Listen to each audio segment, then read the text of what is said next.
Ah! Ilang ganyan, tinagin niya ako ulit.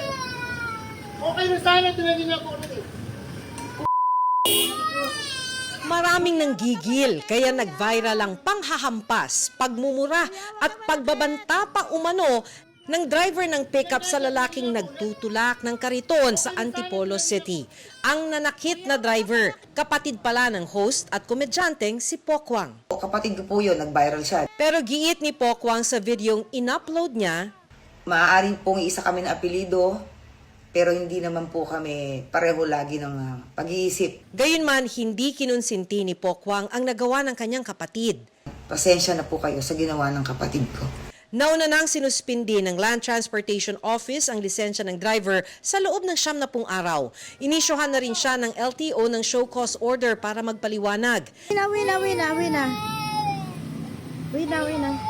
Pero gusto ring bumawi ni Pokwang, lalo sa anak ng lalaki na umiyak habang nangyayari ang insidente.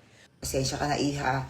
Dadalawin kita, ha? Wait lang, ha? Pupunta ang tita po akong dyan. Pumalag naman siya sa pandadamay-anya sa buo nilang pamilya sa post ng isang ditinukoy na mambabatas. Cyberbullying, sir.